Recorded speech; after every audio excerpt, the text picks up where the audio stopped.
that why do you think yoga teachers say not to scrunch your toes up and push them hard into the floor? So you're putting all your pressure there. You're not balancing. Somewhat, yeah. Isn't it also, I mean, if you just do it, you can feel what it does to the rest of the foot, which is it has kind of a ripple effect up through the arch. And for me, I feel like it actually removes the stability that would ordinarily be there if the toes relax, and that the arches, and the way we took about the movement of energy last time, that is definitely compromised if I'm scrunching those toes. So absolutely. So this gets a little bit into a bone versus muscle thing, and we're not going to be talking about muscles for a while longer. But it gets a sense of your weight then, rather than finding that path through the bones, you're using a fairly superficial layer of muscles as a sort of last resort for you to hold on. So if it's a choice between that and falling, I mean, look, I'm actually really pro falling, but practicing falling is a really useful thing. But sometimes you can't fall. So I understand that why you would scrunch your toes. But it's a sign to me, like if I see someone doing that they're fundamentally something that they're not grounded in a fundamental level. So if I see a student scrunching their toes, then something about that pathway into the floor is not there. Now, sometimes what you might be doing, let's say you're doing an asana and you're really excited about the bind, and the most important thing at that moment to you is to get that bind. And in order to do that, you lose your support into the floor. Then, okay, that's a choice that can be made. But I think it is interesting for me, at least, to know whenever in my asana practice, I lose that fundamental support into the floor and need to compensate in some way. Just as a choice, as for knowledge. Does that make sense somewhat? Okay. So let's then take, so if you take your hand out of the new ones, we're going back and forth. And I got a new, the language of anatomy and movement. Thrilling title, I know. Okay, so we've got to do this. It can be kind of boring, but I think it's worth taking just a few moments to go through this. Ultimately, I think clarifying this is helpful. So one thing about yoga, in particular, is that we're often changing our relationship to gravity and doing crazy things like standing on our head.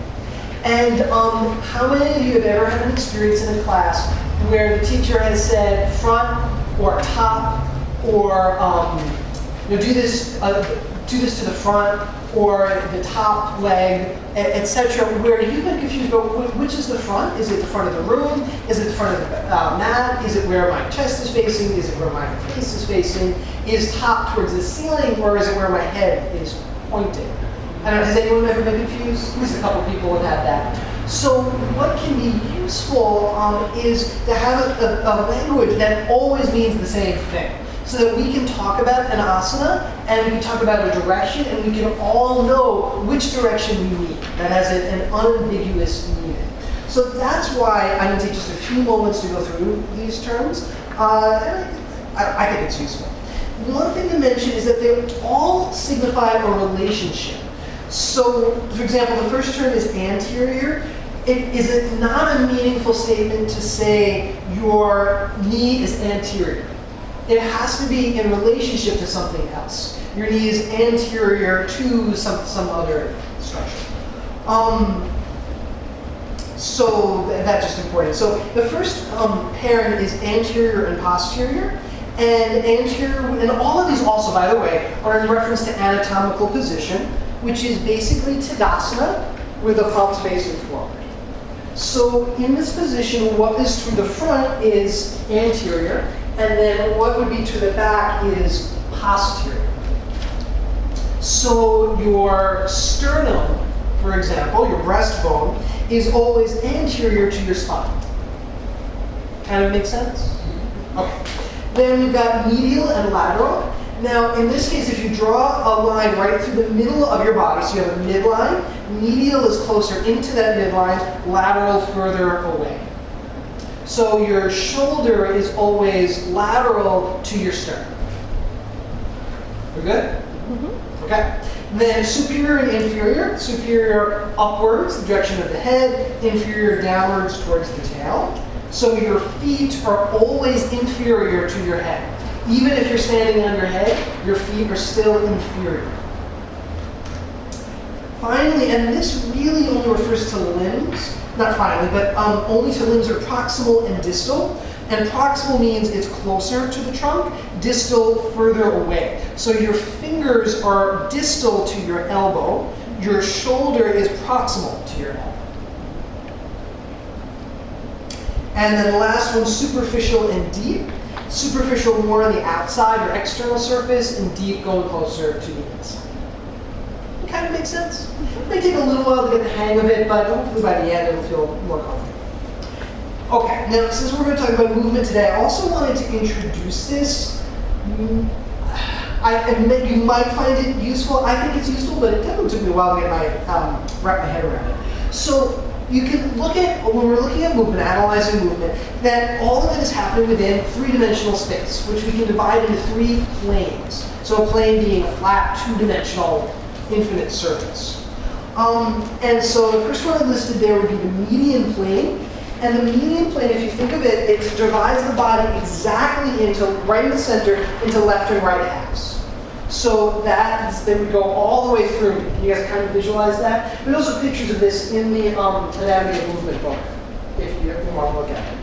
Now, any plane, the median plane is exactly in the middle, but if you shift a little bit over to the right or a little bit over to the left, it has a fancy name, that's the asagittal plane. And it's the same direction, it's just not exactly in the middle. Does that kind of make sense? Does we picture that? Okay. Then, so we've got 2 other dimensions. If you divide the body into a front part, an anterior section, and a back part, posterior section, so it goes like right across, right to my ears, all the way out to the other ear, that's a coronal plane. It's also called a frontal plane. I actually find that harder to remember for whatever reason. And then the last one, if you think of it, sometimes it's called a table plane, a horizontal plane or a transverse plane, and that's something that if you think of like a table, the surface of a table, that's the transverse. Kind of makes sense? Okay, so then, was there a question? Yeah. Yes? What context are you talking about plane?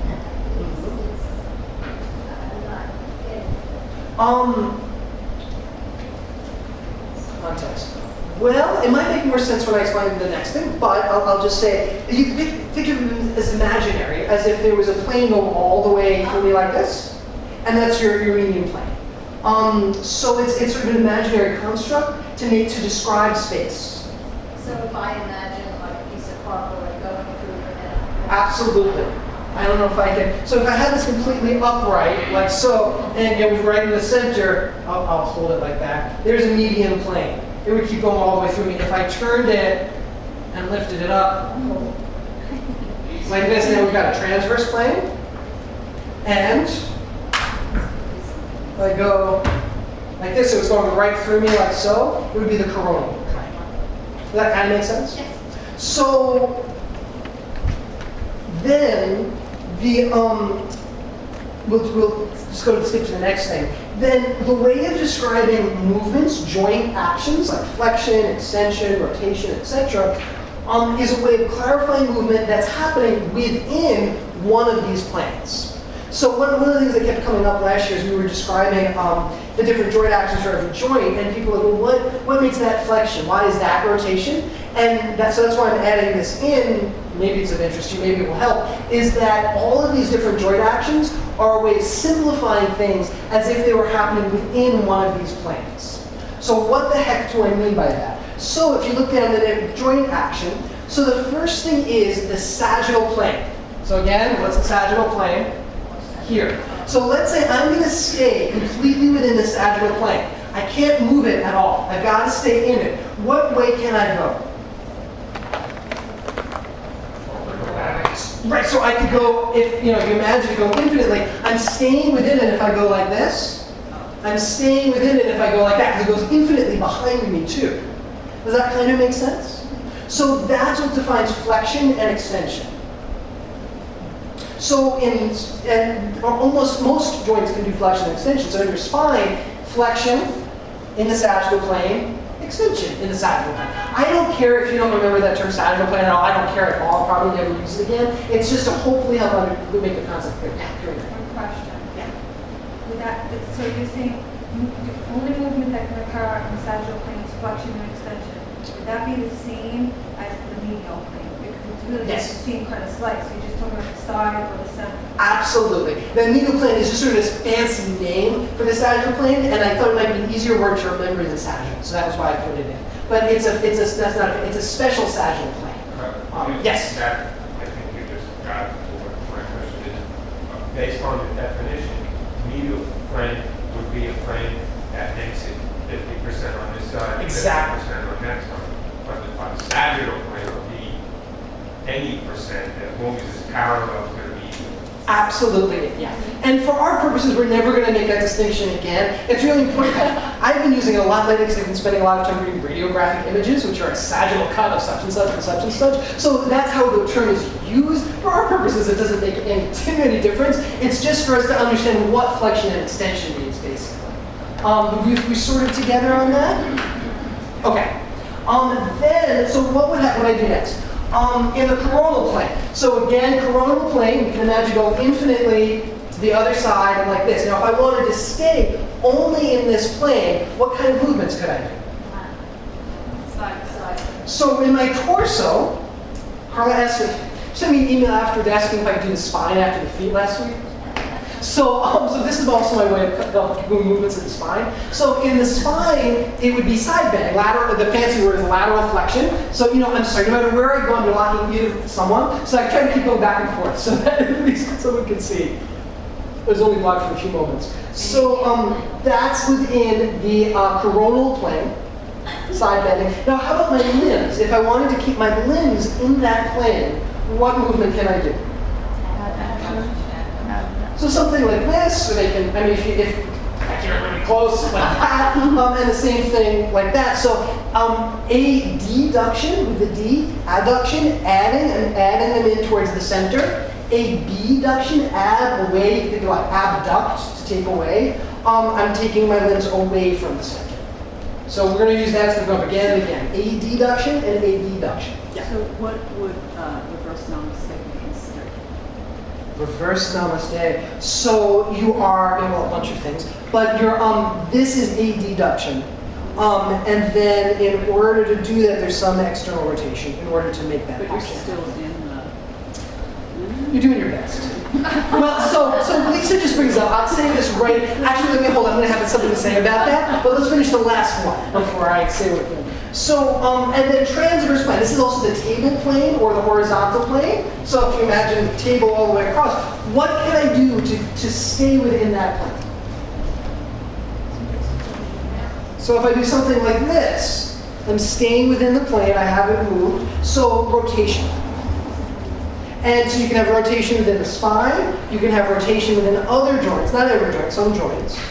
And so we'll leave it at that. So when you heard something, like that's why someone always asks you to move it in every direction to see if anything can move in any direction. That's one of the, yeah, and so every joint that we look at has its own range of motion that's healthy and what's pathological. So, and as we go now through each individual joint, we'll start to become more familiar with that, and everyone has their own way of doing it, yeah. And then self, With one of those roles, the leading roles or something, where you go over that. so then circumduction, like if you're going all the way around, which some of our joints can do, our spine can do, our glenohumeral or one of our shoulder joint can do, and our toes can do, or fingers. That's a combination, so that you're not just within one plane then, you're going through all the planes in circumduction, and that's the definition of circumduction. Thank you, I didn't put that on there, but that's actually useful to say. Is that alone clear? Is somewhat clear? It might take some time to think. For some reason, those terms took me so long to get in my head. And I don't really care if you remember them, it's more the concept. Okay, so then as Lisa was pointing out, but we don't live, our body is not designed to have perfect movement within any two-dimensional space. Every single joint is three-dimensional, and so there's basically no such thing as, basically, I mean, you can go with exceptions, but as perfect extension or perfect abduction. Because of the way our joints are structured, they're spiralic, there's curved surfaces, so there's always movement in more than one plane, essentially. In your spine, you get to pretty close flexion and extension, but side bending, when you side bend, there's going to be some rotation, just by the way that the joints are structured. And so it's a sort of intellectual construct to help us make sense, but I think it's also important to realize that our body isn't a machine like that works with hinges. You'll hear the term hinge joint, but I don't use it at all because even our ankle and our elbow, which are close, are not perfect hinges. It's not a perfect flexion and extension. There's other movement happening. And I think that's beautiful. I love that. I don't want to be a machine. I want to be messy in all different planes. Does that point kind of make sense? Okay. So hopefully that wasn't too tedious. Hopefully that was sort of background for everything that we're going to do. What do we do? Let's just plow on. So just turn to the back. Then, another thrilling title here, body organization. Okay. So I had a larger point with all this. You might say, why the heck are we talking about this? But there is a reason for it. So it's really, really basic. Lots of ways you can define these things, but starting out with the cell, we're going to talk about cells a lot. Basic unit of life. And you're probably familiar, I guess all of you have heard what cells are. I'm guessing, not totally new idea. When you have a bunch of cells that are pretty similar, that are all working together doing similar jobs, that's what a tissue is. So we'll give examples in a moment. And then when you have a bunch of tissues that are different, so the tissues themselves are distinct, but they're working together to do a certain set of functions, that's an organ. I'll give you some examples of organs. These are basic. I've heard spleen, liver, stomach, kidneys. Heart, great. Skin. Skin is the largest organ. Lungs, yes. So those are organs. Then a body system is when you have a bunch of organs working together with similar set of tasks. So then just throw out some body systems. Respiratory, circulatory, what else? Digestive, yeah, a whole bunch happen at once there. So you get the kind of sense of that. Now, so when we talk about tissues, there are 4 basic categories of tissues that are like giant families within themselves, but they're each pretty distinct from each other. And I think it's worth actually taking a moment to do that because we're going to be talking about these different tissues throughout the next however many months we're together. The first one we're actually not really going to talk about at all, so sorry about that, but epithelial tissue. And the way, it's just simple, basic mnemonic, epithelial tissue is tissue that covers. It lines anything that secretes something is lined with epithelial tissue. Secrete means to gives out, release, thank you. I was like, there's a simple way to say secrete, but it's not coming to me. Also, it lines any kind of cavity. So, it lines your digestive tract, for example. That's all I'm going to say about epithelial tissue. Nervous tissue, now I put in quotation marks, communicates. All cells communicate, so it's more just a way to remember this. But it's a very specific kind of communication, rapid communication, and for long distance signaling and coordination. So all cells talk to each other. No cell is an island. There are always all sorts of fascinating ways they are constantly in touch. But if you want to get a message quickly from your toe to your brain, and then from your brain to your elbow, nervous tissue is what's going to transmit it. And we're going to talk, that nervous tissue will come up repeatedly, periodically. You'll have a whole session just on it later, next year. Muscle tissue is by definition a tissue that contracts. Now, all cells have what's called a cytoskeleton, a skeleton that creates movement within the cell and certain kinds of contraction. But muscle cell has it super specialized. So muscle cell contracts and it creates then movement within the body, both for us to move through space and movement internally. Connective tissue, which is what we're going to be talking about today, is connects. It's tissue that creates relationship in the body. So just that brief overview kind of makes sense? Yes? I was wondering if you were going to talk about the lymphatic system. Well, not tonight.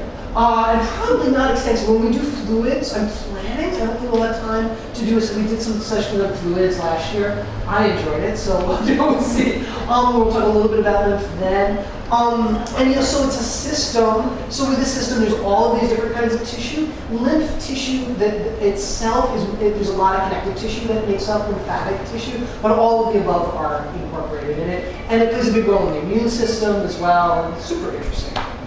What's an example of the connective? Thank you for the segue. That's exactly what I'm going to talk about next. So the next part then, so connective tissue of all of them is I think the most amorphous. It's the most broad of all of the above, and it's the one that I think is the least intuitive, at least to me. So I thought maybe this next piece might help it. So there are 3 huge categories of connective tissue, and these are all huge topics within themselves, but just to do an overview, because they're all really different. So the first thing is what I'm going to call connective tissue proper. I didn't call it that, that's the way it's called. And it could be very loose, it could be dense and regular, or it could be very dense and irregular. And I'll talk about that in a moment, what the heck that means in one moment. The next one is the specialized connective tissue. This is a huge category, but cells that have a very, very particularized purpose. And I just give a couple of examples. So fat cells are kinds of connective tissue. They are living cells, very specific purpose to store energy in the form of fat. Bone cells are actually a kind of very specialized kind of connective tissue, as are ligaments. What's a ligament? Anyone know? Connects muscle to muscle. No. Connect something? It's connective tissue, so it connects, absolutely. What is it? Not muscle, close. Muscle to bone. So yeah, usually for our purposes, it would be connecting bone to bone. So they also can connect organs to different things, but we're not going to talk about that. But the relationship between bone to bone, we're talking about this a lot more as we go on. From one is a bone to ligament. another bone? Exactly, yeah. So connective tissue sort of general job for our purposes is going to be to create relationship. So ligaments will create the tracking that keep bones in relationship. Tendons are, ligaments create relationship from bone to bone. Tendons create relationship from muscle to bone. Yep. And then blood is actually kind of connective tissue, believe it or not. And there are many others. You've mentioned lymphatic tissue, many others. The third, Where is fascia? So fascia can mean multiple things, but it always means connective tissue, regardless of what it means. It could mean very generally almost any kind of non-specialized connective tissue.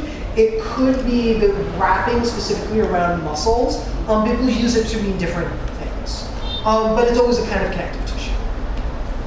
And then the third category is just very specific, is embryologic, so the embryo forms. There's a lot of special connective tissue, and the name for that is mesenchyme. And believe it or not, we actually are going to talk about that much later as well, because it's really cool and I think really relevant to something like this.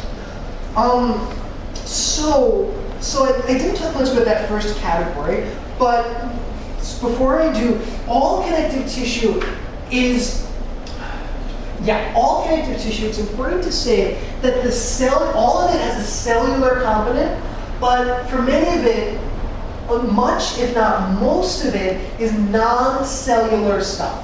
So non-living stuff. Mostly proteins.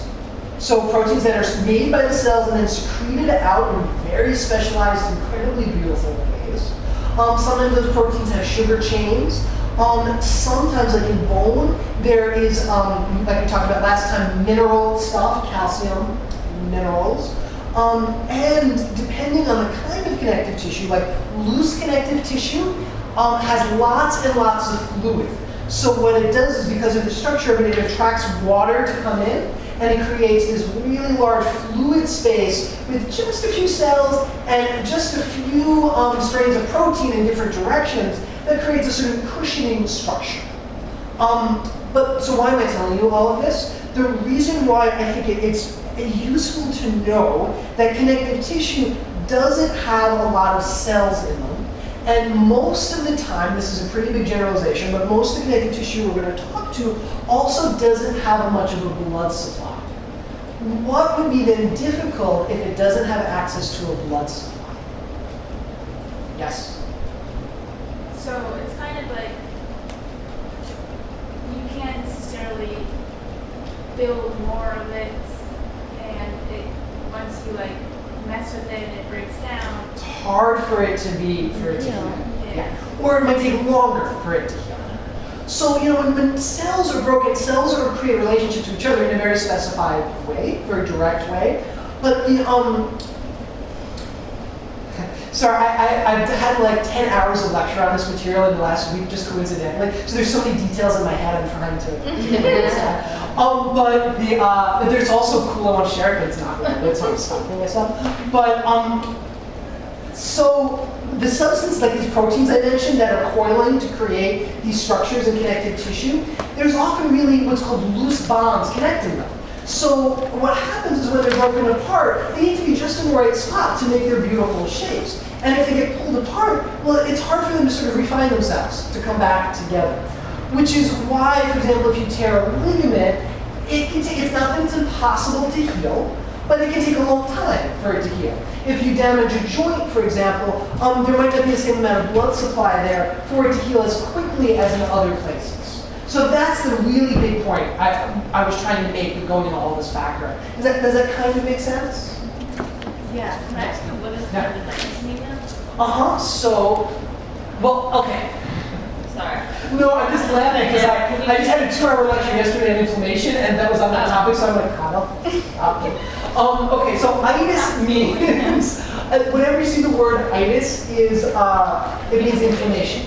So an inflammation is not a bad thing. It's our body's response to damage. It becomes a bad thing if it gets out of control or if it doesn't stop. But it's a good thing. It's the way we handle damage. So usually when someone says itis, it's a chronic inflammation. Usually, that's lasted longer than it should. So tendinitis would be inflammation of the tendons. Basically, there's some sort of damage to the tendon, there's an inflammatory response to heal it, and it's out of control. That said, people often use itis, like we talked about last time, plantar fasciitis. Might not so much be an inflammation, but actually might mean the tissue is dying in what's called a necrosis or a chronic response. But basically, it just means there's damage to the tendon. It's not a particularly really specific. Any other questions about all of that background? Yes. So when there's injury or damage to connective tissue, is it preferable that the person who's taking care of it knows what they're doing and like really feel like a physical therapist, someone who's like helping the tendons, for instance, go back to the right, and not something should really be casual or Yeah. Well, I think yes. I think it's a combination of not knowing not to do what created the damage, but also keeping movement for the reason we're going to talk about in a moment. Keeping an appropriate amount of movement so that there can be healing for it. And that's, every injury has its own story about what that means. If you create movement too quickly in a healing response and too much, it will damage what's being laid down because it's very delicate as they're letting fibers down to heal this. But if you don't do it, if there isn't a flow to it, they won't be able to heal it at all. So it's a huge influence. But yeah, you want to find out just what's appropriate for your injury. So if you go back to the handout from last week, that first page, we didn't talk about it all at the bottom. It said kinds of joints and structure of a synovial joint. So we're going to look at that structure of a synovial joint section.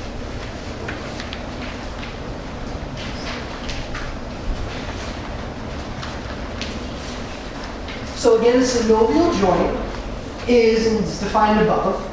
If we look at a huge spectrum of the joints in our body, from those that are really not mobile almost at all on the fibrous joints, to those that are not very mobile, only if these really need to be, like the cartilaginous joints, to those that are designed for mobility. And those are synovial joints. And we're going to look at what the heck is a synovial joint. So a bunch of terms here, but hopefully it won't be too much, and underlying point hopefully will make sense. So the first term is, we're talking about a relationship between bones. So the articulating surfaces are the surfaces of the bones that are in relationship. These surfaces are lined with a special kind of connective tissue called hyaline cartilage. And it's that sort of stringy white material you might have seen on bones in your life. Shiny if it's, if it's clean and not really old, that lines the bones. Then there's a membrane on the cartilage called synovial membrane. And the point of that membrane, why it's there, is that it secretes a very specialized kind of fluid called synovial fluid. Now the entire joint has a container around it because otherwise the synovial fluid would just leak out to the rest of the body. We want to keep the synovial fluid only in that one spot. So the container is called the joint capsule. And it's also made out of connective tissue that contains the entire joint. And then finally, often, not in every joint, but in many joints, there's the connective tissue that lines the sides of it are laid down in long tracts. And if that happens, those are called collateral ligaments. And there's been several places in the body that create a line of force through the joints, which directs the line of force through the joints. Do those terms kind of make sense? So cool. It works so well. I think so too. Well, it depends on your work, right? When it works, it's Now, so in order for the synovial fluid to stay healthy, in order for it to have what it needs, it needs to be replenished, it needs nutrients like everything else in the body. Or the cells rather that secrete it need nutrients, the fluid itself doesn't. But what would happen if we had vascular tissue, so blood vessels within a joint? Would you engineer this? If you were creating a structure, would you put a blood vessel, like an artery or a vein or capillary, in a joint? Why not? People are shaking their heads. Yeah, I mean, so if you have a joint there, you move it and it gets destroyed. So that's not going to work. So we can't have blood vessels within a joint capsule. So what are we going to do? So if you think of, I like this analogy a lot, that a synovial joint is like a cafeteria service as opposed to a restaurant. Almost our entire body is like a restaurant service. Our cells, they have their space, they're doing their thing, they're talking to each other, doing many complicated tasks, and the body just brings what they need and takes away what they don't need through the circulatory system. But like if you're sitting in a restaurant. But within our synovial joints, that can't happen. So the synovial fluid has to be in contact with the synovial membrane in order to be either sucked back in by the synovial membrane or to be replenished by the synovial membrane. So it's like a cafeteria service where you go up and you get what you want and then you bust your own table afterwards. Does that analogy make sense? Yeah. Somewhat? Okay. So, well, how does that happen? What allows the synovial fluid to do this? You have to move. And otherwise, it's all going to dry up, and the joint is not going to have the same mobility, and it might actually get damaged. So there needs to be movement in order to keep a joint healthy. There needs to be movement for a lot of reasons, but that's one of them. And it's worth mentioning that when I say there needs to be movement, this doesn't mean you go to the extreme end of your range of motion in order to do it. You could just find little tiny movements. Just something to keep it mobilized, to keep the fluids going. I might go to teachers at the beginning, like loosen your hips or loosen your back so that there's fluid there. That's a good.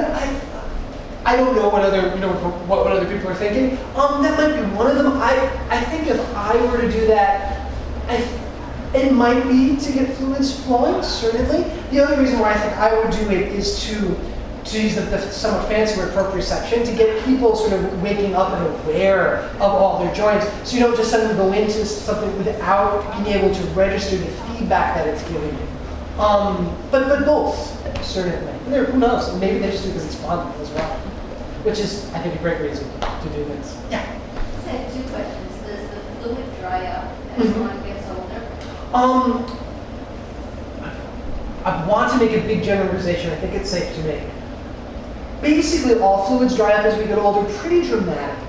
Like when we are born, we are at a huge percentage as water. I've heard different numbers, but it's huge as fluid. And then as we get older, it gets less and less and less and less. Still more than half of our body mass is fluid, no matter how old we are, but it is pretty dramatic. Synovial fluid is no exception. And the second question is, how does the body know how much fluid?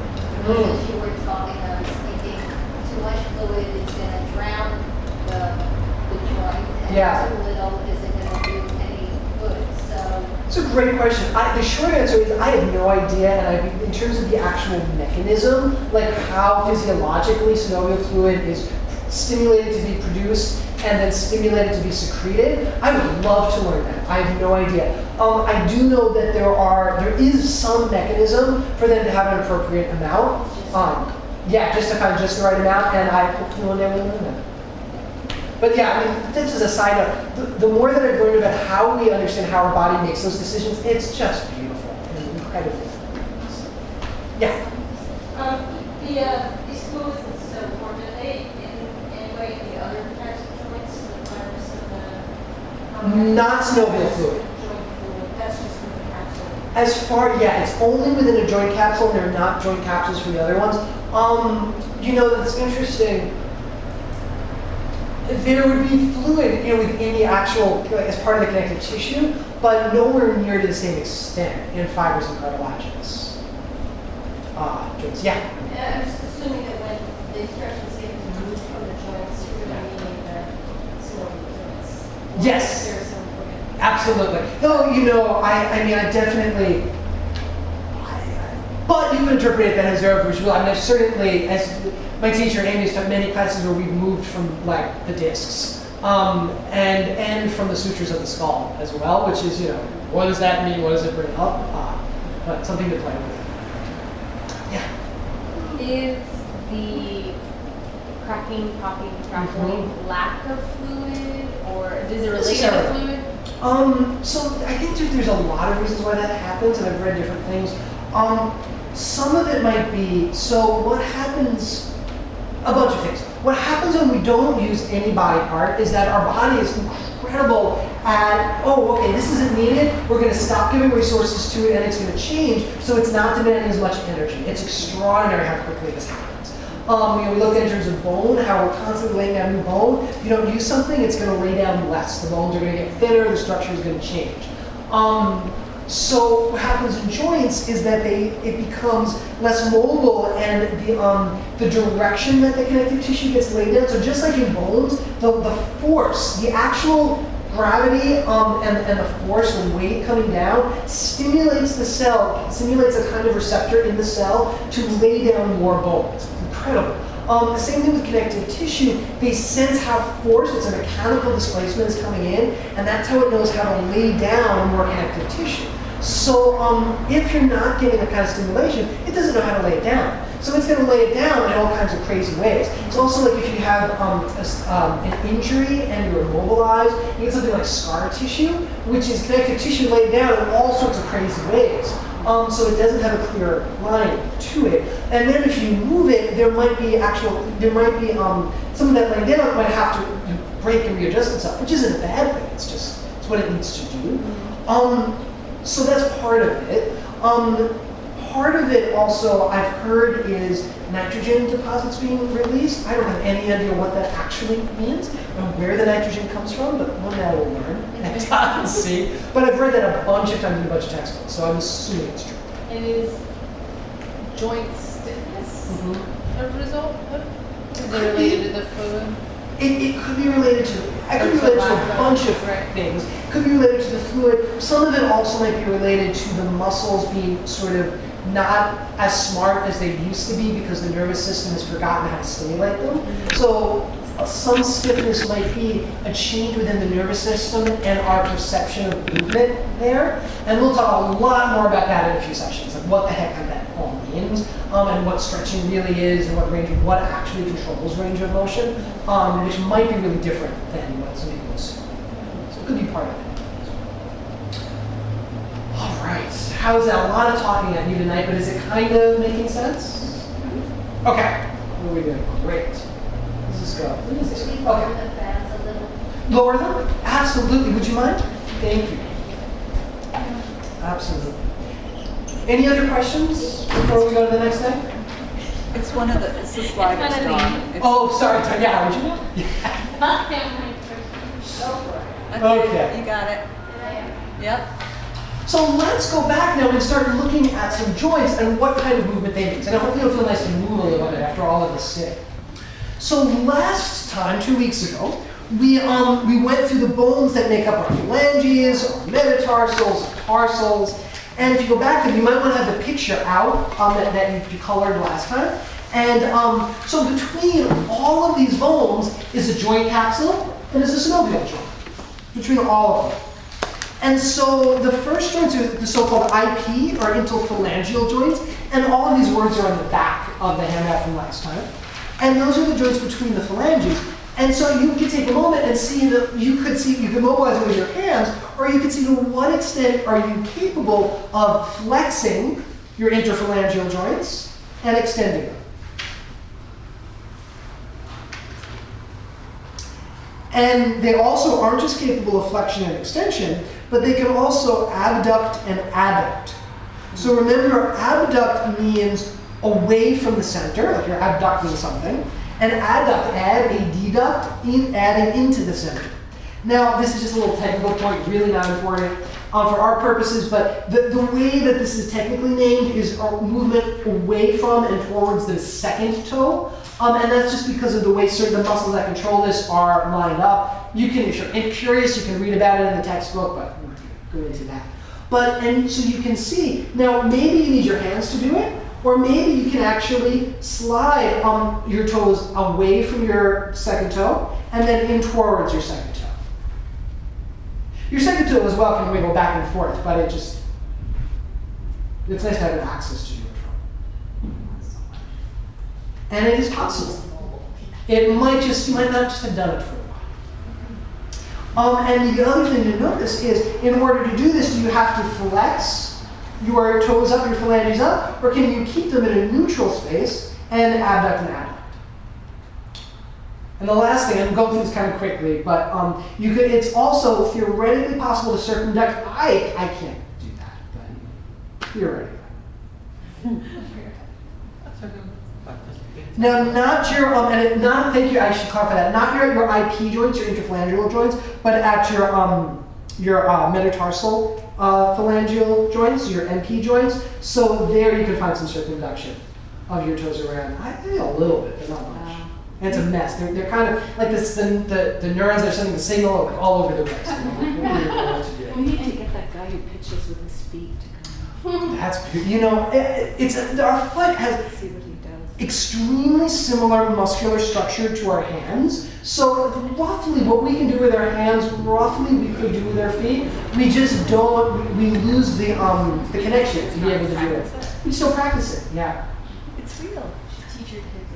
I totally should, that's what I was just thinking about now. Yeah, totally. It's fun. 5-year-old, the 1.5-year-old. Yeah. Yeah, and it's possible to learn, later in life. It just takes a lot of work. So to sort of quickly go through, so we got our IP joints, our NP joints, metatarsal phalangeal joints, metatarsal phalangeal joints, I spelled it right. And then intermetatarsal joints, which are the ones in between each metatarsal, between their proximal ends. If you look at the picture, that might make sense. You can see that they actually touch each other at the proximal, and remember, proximal means closer to the center of the body.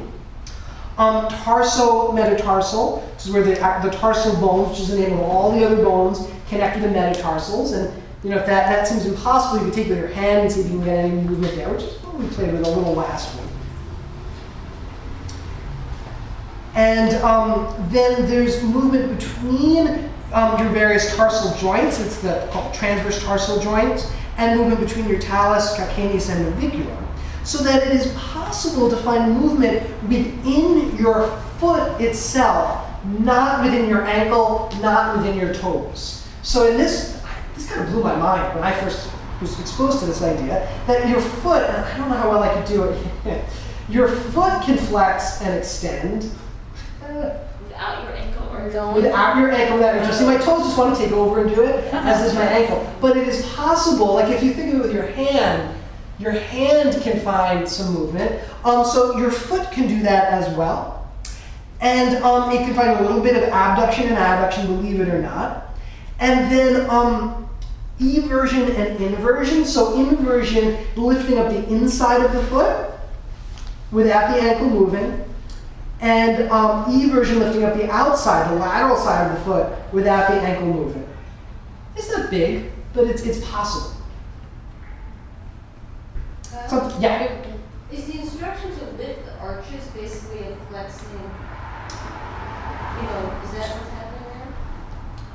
If you, Well, I think there's actually a whole bunch of different mechanisms that can lift that medial longitudinal arch. There's a bunch of muscles around there, and just as a quick side, this might not make sense to everyone, so I'll do the best I can. I don't know if you were in class when you were playing with lifting up the arch and seeing if the tendons popped up in the front on lifting up the arch. Were you there that week on Friday? That ring any bells? So you can lift up the arch, and there's certain tendon stringy things that can pop up on the front, or you could do it in a way that doesn't pop those up as much. So those are engaging different muscles in order to do it, and I think that some are more useful and some are less useful. And because the ones that I think are less useful lead to all sorts of other stuff I don't like about, that's one of the reasons I don't say lift your arches much. Not that it's wrong to say it, but one of the reasons that I don't. Does that make any sense? So it's not so much about flexion because also multiple planes are involved because the muscles that are activated run in a really sort of spiralic, not quite circular, but very curved path up the leg. So I don't think it's as clear as flexion and extension. If anything, it's more the term I haven't said yet, pronation and supination, and it's supination if anything. In fact, I'd say, if you just had to say one thing, it's supination. Yes? Eversion and inversion. Yes. Please say that again. Yes. So inversion, the way that I remember this, inversion inside, lifting the inside of the foot. Yeah, so the inside will lift up, and I'm trying to do it without my ankle. Eversion, the outside. Now, and these are often considered the same as pronation and supination. It's not really worth spending a lot of time making a distinction because it's often used the same, but the way that I learned it is if you combine eversion and adduction, that's pronation. And if you combine inversion and adduction, that's supination. If that makes your brain kind of hurt, just let it go, it's not really worth it. But a bunch of people, you was saying how you pronate your foot, and that's come up. So pronation would be the inside edge falling down, the outside edge lifting up, similar to eversion. Supination would be the inside edge lifting up, the outside edge coming down, similar to inversion. Kind of makes sense. Just if you hear that, like if someone says to you, I always pronate my foot, I'd like you to know what that means. And usually then what happens is you lose the medial, the height of the medial longitudinal arch, you lose which part, the heel foot or the ankle foot? If you're pronating, the weight is not going through the heel foot. Yeah, so it's not that whole path of weight we looked at last time, you've lost that. So that's why it's about scrunching on my toes. To create support when you lose that, yeah. So you're not getting the intrinsic support that's there, the structural design of it, so you're using your muscles to compensate because you're going to do something. Is it a matter of degree, inversion and eversion, or are they really interchangeable with Supination and pronation. A lot of people use them interchangeably. It's more a matter of whether or not, like eversion and inversion, I'm trying to stay on the same axis. Pronation and supination. You see how I went over like that? Yeah. And I went over like that? I can't do the other one very well, because I have a lot of movement So there. it's more of a three-dimensional versus Yes, two-dimensional. absolutely, absolutely. Not really important thing, but it would be useful. Any questions on that? Does that kind of make sense? Okay. So the last thing then is ankles. So ankles, and none of this involved in the ankle, but for the ankle, and notice I've got two somewhat fancy, maybe you've heard them before, they came up last week, dorsiflexion and plantar flexion. So first off, what the heck do they mean? So dorsiflexion, like so, And plantar flexion, think like pointing your toe. Though really pointing the toe is plantar flexion of the ankle joint. So you can make, like I can extend my interphalangeal and metatarsal phalangeal joints, and I can dorsiflex at my ankle, and I can add in pronation or supination all at the same time. So there's a huge range of choices. Sorry, Lauren, did you see that demonstration again? So yes, this is what's saying. Extending my toes, interphalangeal and metatarsal. I am dorsiflexing at my ankle, and then I can add in supination or pronation as well. Wait, is that supination or pronation, or it's abduction and adduction? Well, I was doing the best I could to supinate and pronate, which is a combination of abduction, adduction, and eversion and I inversion. find that confusing. Okay. Yeah, it is. You just, Okay. you can play with it. Is that why people just say turn your feet? Yeah, you did.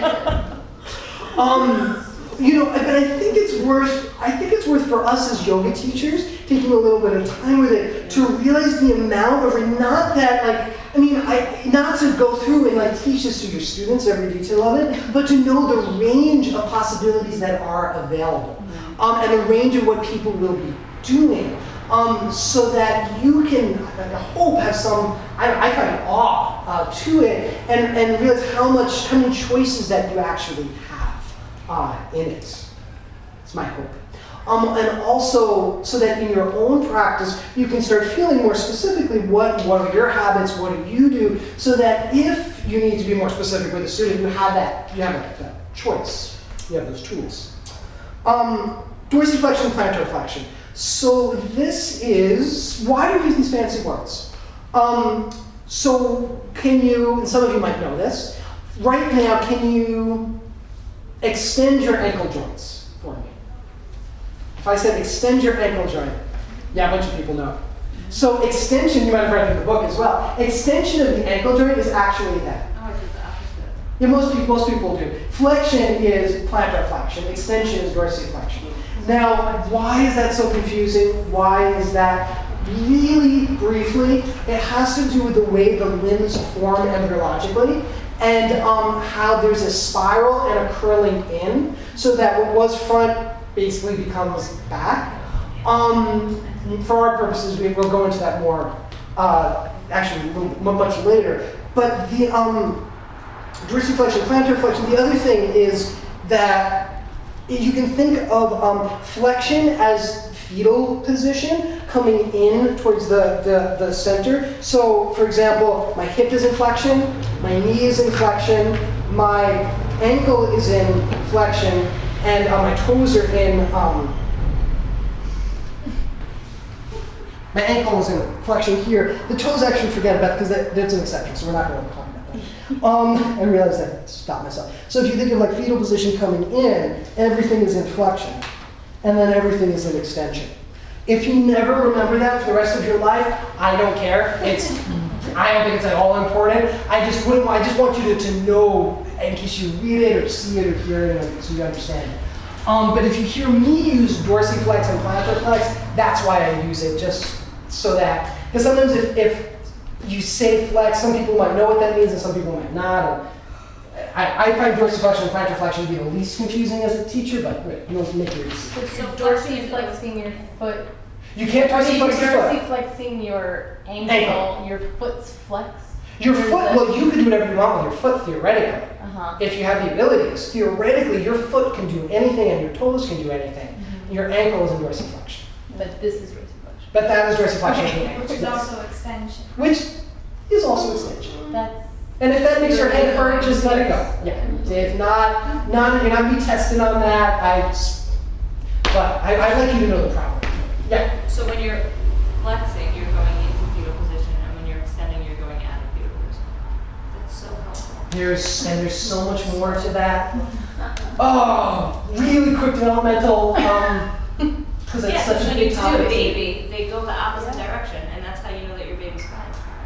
Very, very important reflexes regarding flexor tone and extensor tone that we just put elicits that are hardwired into the nervous system. And one of the things about our movement patterns is, so we have this fundamental in the beginning, we need to develop what's called flexor tone. And then as we start to reach out into the world, we develop extensor tone, and they need to be certain balance to it in order for our movements to be balanced and integrated. Yeah, and there's all sorts of reflexes and developmental landmarks regarding that balance of tone. Yeah, and there's a lot, that's a big whole field of developmental movement about that. That's really cool stuff. Really cool stuff. Any questions on anything that we've done tonight? Anything like you fell off the bus and fell asleep for a while and woke up and like, well, where are we now? Doing okay? Yeah. Yes. I just want to take the rubber note here. Okay. One thing, so I know it forever. Like the prefix ab Yes. and add, Yes. so that it's going to come up like so ab Yep. means So if I abduct your water bottle there, what do I do? so it goes away. It goes away. So it's away from my. Yes. Okay. That's just the way to think about it. Absolutely. Away. Okay. So add, I think AD, add it, I'm adding in. Okay. Add, take it away. Absolutely.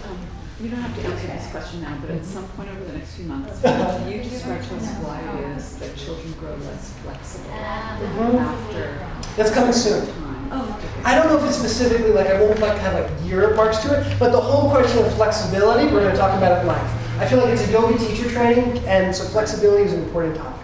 We might even do a whole session just on that, and just about how muscles work. Just some child in a stroller that put their toe in a shower. Oh, we should probably do that. It's such a shame we lose that, the ability to. One can, yeah, like yoga people can do it. Some yoga people can do it. Okay. Anything else? So, how are we doing time-wise? I want to get some movement in so we don't all die. That is all I wanted to say about the foot and ankle. The ankle, by the way, is one of the only two joints we're going to look at that you only are looking at movement in 2 dimensions. Notice there's only plantar flexion and dorsiflexion. It's along the elbow or about as close as we can get to a pure hinge. It's still not perfectly because it's just because of the structure of it. It's still not perfectly, but it's pretty close. Any other things? Any other thoughts? You feel you've learned what you wanted to learn about the foot and ankle and joint space? But it can still rotate a little, right? You somewhat, but how much is that rotation happening within the ankle or in the subtalar joint right below it? I don't know what that means. Yeah, you're right. It's fine. So subtalar is the joint right below talus and calcaneus. That they have the talus and the calcaneus, and there's movement there, as well as the other tarsals. So most of the time when you do that, it's a little bit lower, and not actually where. So the ankle is with, and this is actually useful. So why don't we? So we've got. So we've got the tibia, this big one here. We've got the fibula, this little one here. And then you've got your talus right underneath it, and your calcaneus. And I highly recommend playing with this and feeling it within your hands when you get the chance. It's not a perfect model, but it's better than your imagination. So what's your ankle? Sorry. No, thank you. So your ankle is specifically your tibia, and your fibula as it clasps around your talus. And does the joint capsule go down? I think it just goes around the talus. I actually cannot remember if it sort of extends down into the calcaneus. I don't think it does. I should know that, but I don't. But it's in the book, so you can always check. Not so important. But it's basically how, you see how it sort of clasps? That clasp around the talus there is your ankle joint. So when we're talking about ankle joint, we're talking about movement there. So this would be, which one, the distal or the proximal movement? That's proximal. Oh, well, no, wait, to what? Relative to what? So remember the last time I think we talked about a distal movement and a proximal movement, and I think I did that. No? Oh, I didn't do it. I apologize. So every joint, you can keep one thing still and move the further thing, the distal part away. You can keep the distal part still and move the proximal part. And so every joint you can do that. So from here, if you keep the proximal, this is a distal movement of the ankle joint. This is a proximal movement of the ankle joint. They're both movements of the ankle joints. So it's the difference between doing this and I'll fall over. But I don't know. Yeah, do you want to hold it? Would you do? Thank you. Versus, I'm gonna put my hands out. So I'm moving at my ankle joint, but it's a proximal movement. And it's only because that's the part that's closer to your trunk. The proximal bones are the ones that are moving. Right. Yeah, and the proximal bones are the ones closer to the trunk. Right. Okay. So this will make where it keeps her building, because I think it creates a lot of confusion in the hip and the shoulder as well, this proximal distal. Okay, so we kind of clear now with the ankle, we can move on? Okay, yes, go for it, no? Okay, so these. Yeah. Are those the things at the bottom of our tibia and Let's label them. fibula? Where did I label? Those names are on something. I just have to look at my handouts to see where those names are. The malleolus. Absolutely. They're not on the workshop 2 one. They must be on the. They're nowhere. Yes. Where are they? Well, yes, there they are. It's funny. They just got left and not many.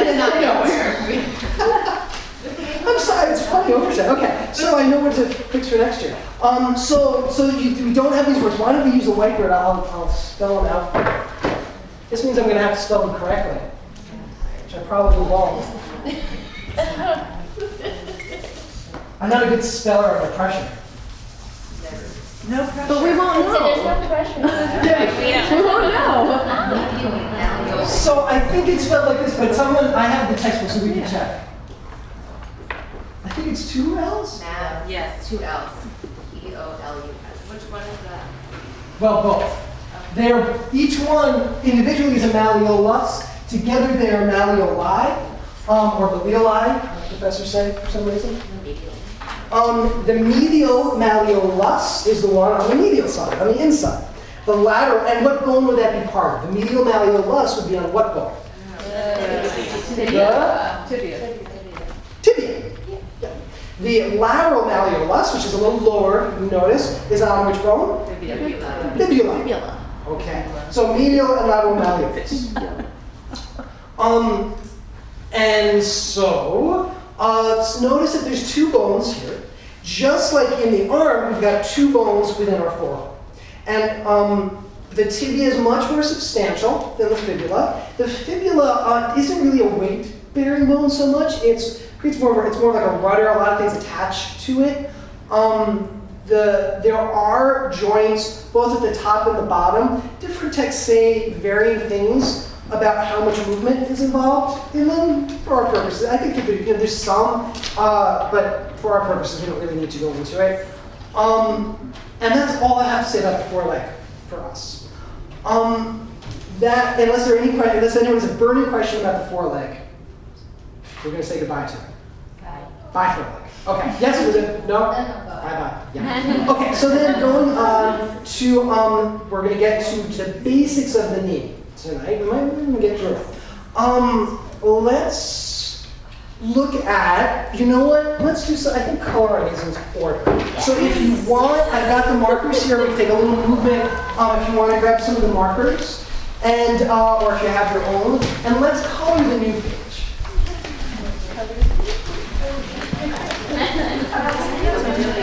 Would you say? Well, let's see. How many colors are coloring? Well, How many is there? I'm saying it's got to be labeled, right? So 1, 2, you're probably going to need about 4 colors should be sufficient for this. So we're doing 4 bolts. This is a really schematic, basic drawing. I wanted something, because the knee is so complicated, I wanted to start with something really schematic.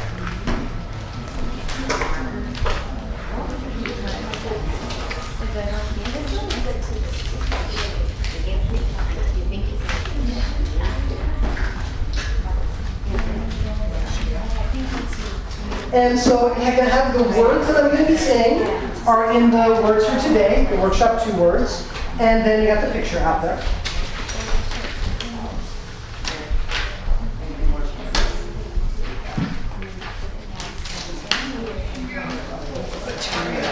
Why is the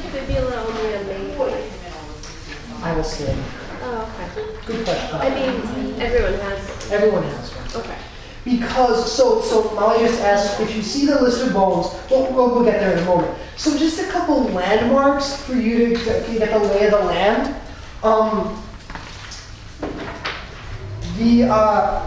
And not hugely important, but just to get a sense of where things are. So there's a couple landmarks on the tibia. Notice that your tibia, you can feel it pretty easily, usually in your body.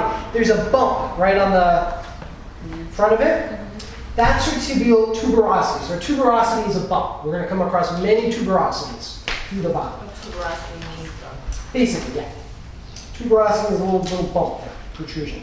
What do you think causes a tuberosity? What is that a signal of? Impact of weight? Impact? Impact, yeah, specifically from what? Crawling. Well, I'm sure crawling plays a role. I never actually thought about that. But like, why would someone, an adult, like an older adult, have a bigger tibial tuberosity than someone else? Gravity. What continues to develop it? The pulling of the ligaments on the bone. Yeah, so whenever there's a tuberosity, it's a sign of specifically the tendons coming in and attaching muscle to bone. So whenever there's a tuberosity, you know it's a muscle attachment, or tendon attachment, to be more specific, because the muscles themselves don't actually touch the bone, they connect through tendons, through connective tissue. So that's just the sign. Then notice the top of the tibia. The superior surface of the tibia is pretty flat. And you can look in your picture, you can see it's pretty flat there. And so the name of it is the tibial plateau. That's number 5. That's number 2. Wait, what? That's number 5, right? Number 5, yeah. Can you say, I'm sorry, can you say again, a tuberosity is evidence of what? Of a muscle attachment. So like your sits bones, your ischial tuberosities, lots of muscles come in, your hamstring muscles come in and attach them. That's where they attach. So then so it's basically flat, and there's a slight concave. So what concave convex can be, confusing to me. It might not be confusing to you. I always think of concave as in making the cave. So it's the part that indents in, that you can go into, as opposed to convex being the opposite side.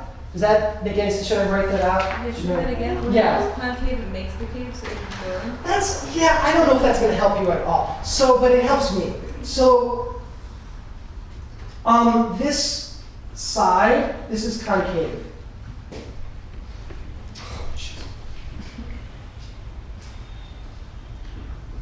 So if you see this curve here, I'm looking at it from this angle. It's like making a space for you to go into. So it's concave to this surface. If you look at it from the same angle, that is convex. Does that make sense? So the same thing, you just depends which side you're looking at. But so the condyles on the tibia are concave, so they indent in. And you'll see how that fits in a moment. And then there's just a little eminence, intercondylar eminence up in between. The condyle is. The condyle is the indentation. It's That's at the plateau. in the plateau, In the yes. plateau. So if you're welcome to feel this at any time, there's just a slight indentation, just slight. Just slight. It's pretty flat. The fibula I have as navy, and you're welcome to color in your tibia as one color. You're welcome to color in your fibula as another. If you want to highlight the plateau in a different color, you can do that. If you want to highlight the tuberosity, welcome to do that. Tuberosity is number 1 then. No, the tuberosity doesn't have its own thing. Number 1 is on the femur. The numbers, I was thinking about taking the numbers out just because I was afraid they were going to be confusing, but 6 is the fibula, 7 is the tibia, 5 is a specific part of the tibia, the tibial plateau. What's that If you were to label the tuberosity, is that it? Yes. Yeah, I mean, yes, it is. And the reason why you know, this is actually worth saying. Where is anterior in this picture? So what is anterior mean? Patella. So anterior is towards facing the front. So would it be on the top of the picture? Would it be on the left, the bottom, or the right? Where is the anterior surface of the body? On the right is anterior. Where is posterior? On the left. Posterior is on the left. Where is inferior? On the bottom. On the bottom, and superior The top of the femur. on the top. So whenever you're looking at a picture, you need to know what what is where. So superior Uh-huh. is on the top, Superior is the top. inferior is on the bottom. Inferior is on the bottom. And anterior is to the right, where 2, 3, 4, 5, 6, 7 is written. And posterior is on the left. Just so you can get it. So we're looking from the side. So what's one? We're getting there. We're getting there. It's part of the femur. It's part of the femur. And this view is what? A side view. Yeah. Oh, that's why the right is. What does it give us one of those views? You're looking at it's well, because it's not a section. It's not. It's You're looking at it from the sagittal plane. You are. So I think that's how you would say it. But it's not an actual section. Because the fibula really is not posterior. No, but it is. I know. I was thinking that myself. But look at it from the side. See how the fibula is a little bit more on the back like that? Yeah. It's not, I agree, it's not the most perfect thing in the world. I went through the exact same thing. But but the fibula isn't, like, when I look at it from the side here, it actually is almost completely behind. Right, but if you look at it from the front, it looks like it's just next to it. Right, right. But that's also beautiful because you realize from the side that it actually is a bit on the back. It is a little bit posterior. And what we feel is probably only our fibula, or can we feel our You can fibula? feel your fibula. You can figure. Yeah. So what happens is down through here, there's tons of muscle and stuff that connects to it. So it's really hard to feel from here. But right at the top, like I'm on the head of my fibula right now. So the head is the top of the fibula. Right where the number 6 is, that whole area right above it, that's the head of the fibula. And that is pretty easily you can palpate it.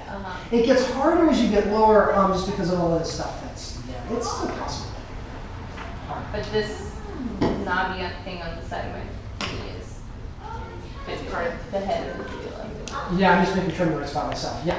Right. I mean, it looks like it. Yes, yes. Okay. So the reason I wrote maybe for the fibula is because it's not so much involved with the knee. It's the joint between the proximal tibiofibular joint is pretty much is separate to the knee. It's close to the knee, but it's separate. So it's not, the fibula isn't really involved in the knee, but it's close in geography, so that's why we have it there. Some of the handouts may not say me. Is there a difference? Oh, does it? Just a quick, I'll answer your question in a second. So some of you, it might not say maybe, and there might be a typo on the proximal tibiofibular joint, because they're last year's handouts, and I had some extra, and I didn't realize it until. Anyway.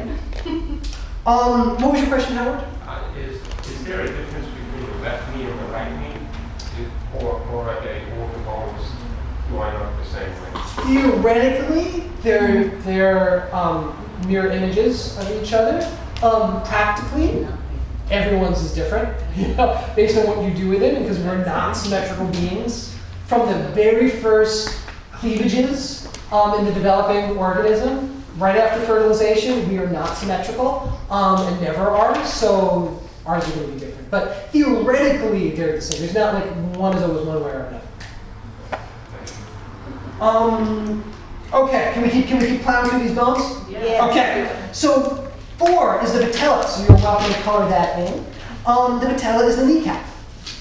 And the patella is a kind of sesamoid bone, which is a bone that's kind of floating on its own. There's a couple in the body. It's a very big sesamoid bone. It's the biggest. But there are actually a bunch of sesamoid bones in the big toe, which we're going to talk about. But and there's others in the body, and they actually help with a push-off of through the big toe. But so the patella is a kneecap, sesamoid bone. And then the whole other bone there, all of that is femur. So don't worry, I'm trying to think if it was important to come up with a name for 3. I don't think it's, I'm actually not 100% sure of what they mean, and we should forget that. But the bottom surface of that whole other bone, which is the femur, is are the 2 condyles. And these are concave or convex? Convex. Convex, yes. So this whole thing is the femur. So the whole other thing is the femur. The thing that makes up both 2 and 1. All of that is femur. And it's not, we don't get to the top of it, but I want you to make sure you understand. It keeps going up, but we just, the page cuts off. The bottom part of the femur is very rounded. Those rounded surfaces are called condyles. The lifted spot in between is the intercondylar notch. That's that you know necessarily need to memorize, but the condyles are these rounded surfaces here, these convex surfaces. So, is everyone with me on that? Mm-hmm. Okay. So, one thing about the knee that you might notice is we've got a fairly flat tibial plateau, and we've got an extremely rounded set of femoral condyles. What do you think would be the advantages and the disadvantages of that? It seems like it could slip off. Yeah, it feels like, right away. Does that be a disadvantage, I'm assuming? Yeah. I was thinking. Yeah. They don't sit into each other. Yeah, it almost seems like they don't even really fit into each other. Why would we have this then? Why, not that everything is perfectly designed, but is there any advantage? What might it allow? More movement, yeah. So we have a really extreme amount of flexion that our knee is capable of. That allows us, if we're climbing mountains or trees would be more evolutionary speaking. You want a lot of movement at that joint, and it also creates. You've got the 2 long bones of the body, and you've got. Is that true? Yes, I think so. Close, at least, if it's not true. But you've got these 2 really long bones. You've got your femur and your tibia, and it's the only joint in between them. So it needs to be able to navigate a lot of movement there. So there's an advantage to it. What are we going to have? What kind of structures are going to be necessary to keep these bones in relationship? I'll give you a hint. What did we say are the kinds of structures that create relationship between bones? Connective tissue in general, ligaments in specific, and just general connective tissue. So there's a lot of ligamentous structures within or surrounding the knee, creating a container, creating structure, creating a line of force through that joint. And that's why there needs to be. Is that clear? Yep. Okay. So just to follow that on the handout, So the patella is just kind of hanging out. I'll explain it, and that's where I'm actually going to explain next. Yeah. Patella is really important. When we talk about the knee, so you've got your proximal tibiofibular joint, which isn't really about that, it's its own joint capsule. But there are 2 joints basically of the knee. There's the joint between the tibia and the femur, and there's the joint between the patella and the femur. And they all are connected together. So it's one of the things that makes the knee incredibly complicated. So, knee replacement, what is replaced? I was going to say, I don't know a lot about it, but I think it's pretty full replacement. I think it's most. Yeah. I think it's pretty comprehensive. So let's then, before we go into these soft tissue structures, let's take a break, move a little bit, and go through what the knee is actually capable of. So what can your knees do? Flex. They can flex. And then what's the opposite? If they can flex, it has to be able to undo it, so it can extend. Yeah. But not very far. And that brings up the question, yeah. So if you're from an anatomical position or Tadasana, there isn't a lot of, it can't extend beyond that.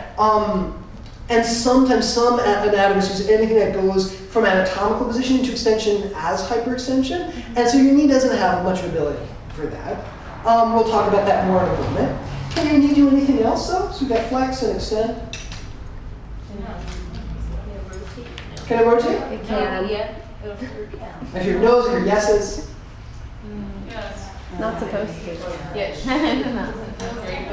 But it can. So, yeah, your knee is actually capable and does all the time rotation. And there's a bunch of reasons for that. One of them is your individual knee is not symmetrical left to right.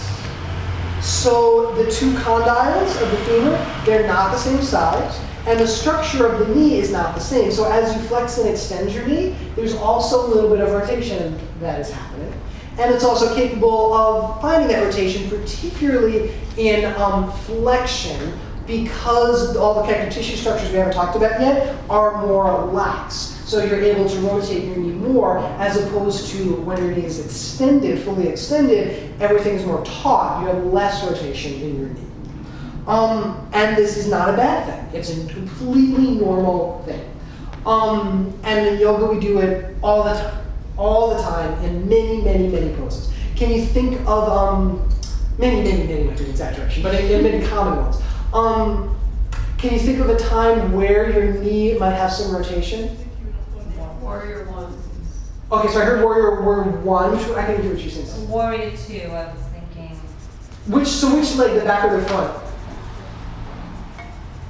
I mean, you can edit it, but Both, I mean, I think both. so one thing to notice is, theoretically, if your foot and ankle are pointing one way, and your pelvis is pointing another way, so your hip joint is oriented another way, where else is there going to be rotation? There isn't any other space in there. Now, theoretically, in something like Warrior 1, often you probably have heard it talk about being square to the front, but having your back foot down, and then you wonder, well, how is that possible? Is that ever, yeah. And I don't try to make a big deal of that because I'm afraid how people are going to compensate. Like in order to make the position, they're going to do goodness knows what. This is much more, what joint do you think, and there's probably a little bit of movement in the knee, but if you want to minimize the movement of your knee, you want to have your foot pointing out at an angle, and you want your hips squaring towards the front. Notice I always say towards rather than squared at the front, but towards the front. Where are you going to have to create a lot of movement? But if your hip is right here, there's going to be some. Yeah, I mean, so it's not that the hip is right. Yes, in your hip joint, but that's often the part that the restriction is that's hard for people is more specifically than the ankle. Because remember, the ankle is basically plantar flexion and dorsiflexion. Is it the spine that's moving forward? Well, you might, or it depends if you're doing it. But if you're keeping your spine and your pelvis in the same line, let's say for sake of argument, that's not an ad, that could be it, because your hips could be here and you could turn your spine to the front. You're going to see people, many people do Warrior 1 that way. They have successful lives, it's great. But if you're keeping your pelvis square to the front and your torso square to the front, you're having a little movement but not a lot in your knee, and you're trying to get your back foot down, how are you doing that? Where do you need to find the movement? In your thigh, in your finger? I don't think I heard it yet. Tell me, just tell us. I give up. We get thrown at things. Your foot! Your foot! So your ankle, remember, I was like, how many places could there be? Let's go through process of elimination. So your ankle, remember I said your ankle is mostly just plantar flexion, dorsiflexion, plantar flexion? So that's not going to do anything for you. Your knee's got a little bit of movement, but you keep that minimal.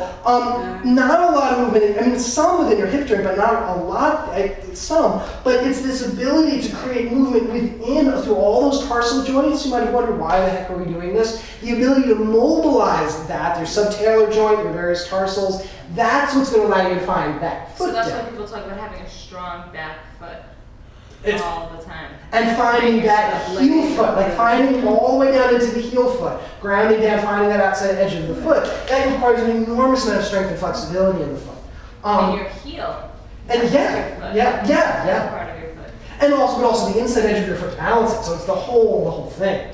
So if you're, whatever this means really doing, but if you could explore that in all of the standing poses and get an amazing workout for your feet, by going through them all, if you were cognizant.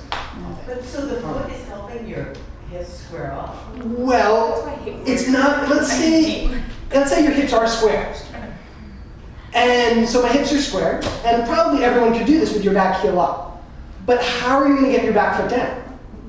Without turning with your hip, because you want to keep this square. So you can find some movement, if you keep your pelvis square, you can find some rotation in the, we haven't talked about the hip joint yet, but in your actual hip joint, but a lot of it is also within your actual foot, finding that movement within your foot. That supination within the foot, to be more specific. And there's also a little bit of movement in the knee. Did that kind of make sense? We're going to do more of this as we go on, applying, like, why we spend hours talking about this and then trying to apply it, and that was one of the tips. You said there was more than one pose. What would be an example of another pose? Of the knees? Thank you. So, what would be another example? So that wasn't an example of. There's some, yeah. There's But not some. the best. But yes, yeah, there's others. Try it. There's others. So it'd be the same, so triangle is a similar idea, but how about, so there's a couple. Frog pose. Frog, and you could, depending on how you do pigeon, I was thinking of eagle as being a big one. By the way, and we're going to talk about more of this in a moment, but I'm going to ask you to play and notice if your knee tracks over your toes as you do eagle. And now your knee is rotation. There'd be some rotation because I'm going to suggest that your knees are probably not tracking over your toes. Maybe yours are. I'm just trying to understand why that's rotation. Well, we'll keep building on it. And hopefully, if it doesn't make sense in a moment, let me know. The other common example is Virasana.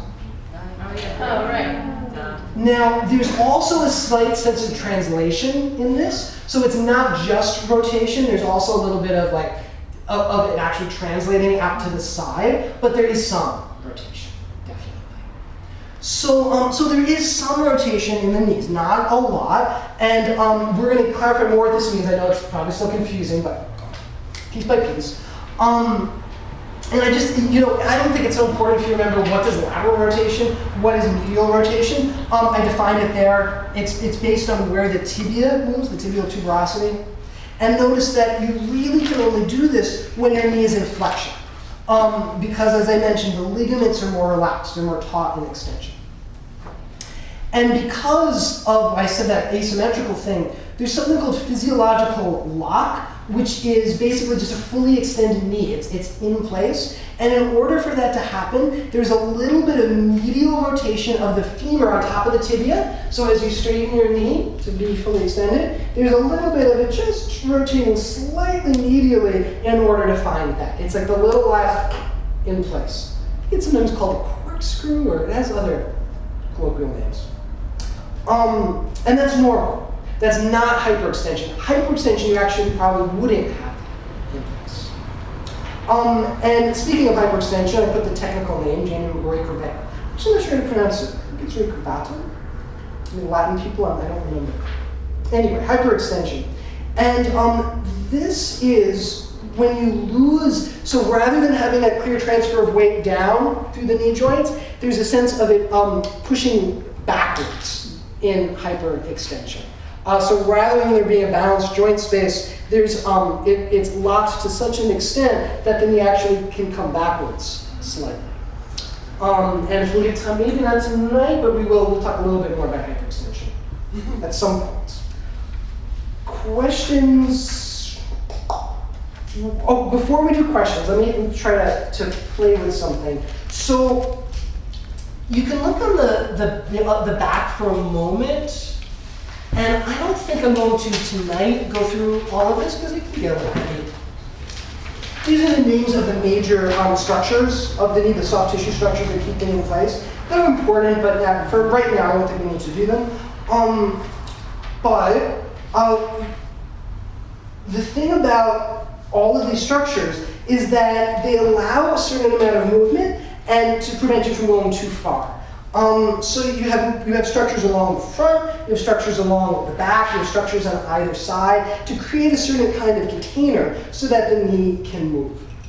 And the big thing that I want to impart to you is this sense that our knee is capable of a very large amount of movement if we listen to it. So in yoga, we often create rules about like having your knee directly over your toe. But there's all kinds of times when our knee, I'm going to suggest our knee surpasses our toe. My guess is if you're stepping forward from a high lunge, your knee is going past where it was if you were back in the high lunge. My guess is as you're transferring your weight, like if you're going to go into a Warrior 3, my knee is too far forward.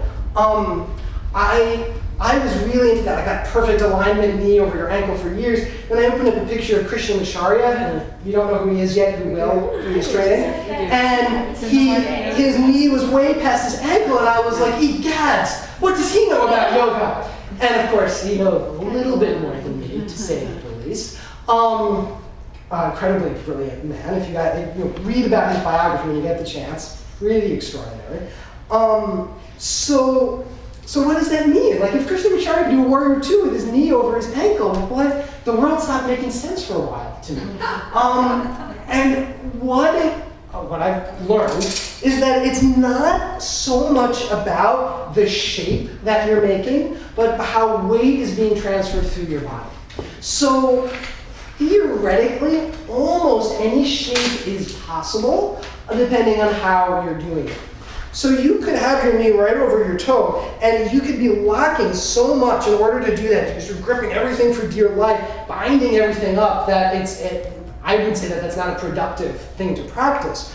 Or you can be practicing in such a way that the weight is moving through your knee, down into your foot, and sort of passing, because Krishna Acharya often would also do a lot of movement in and out, and that can be absolutely fine. Don't you have to know your body really well in order to be doing that? Like you have yes. to know enough about your body to even know where you're putting your weight and how your weight is being distributed to do that. Yes. And I feel like most people don't. I don't know my body well enough right now to figure out like how well my weight is being distributed and if I'm going to screw my knee or not. Absolutely. So what do you think then would be, what do you think I'm going to, and you could sort of pass on this, but just to go back to you. So what would you then as a teacher, how would you approach that idea? I don't know, which is why I was asking. No, I don't know. I mean, if I know my students well enough, then I could be able to say like, okay, so you know yourself well enough to know how you're distributing that. And I guess I would see if anything else was being not in a line. Yeah.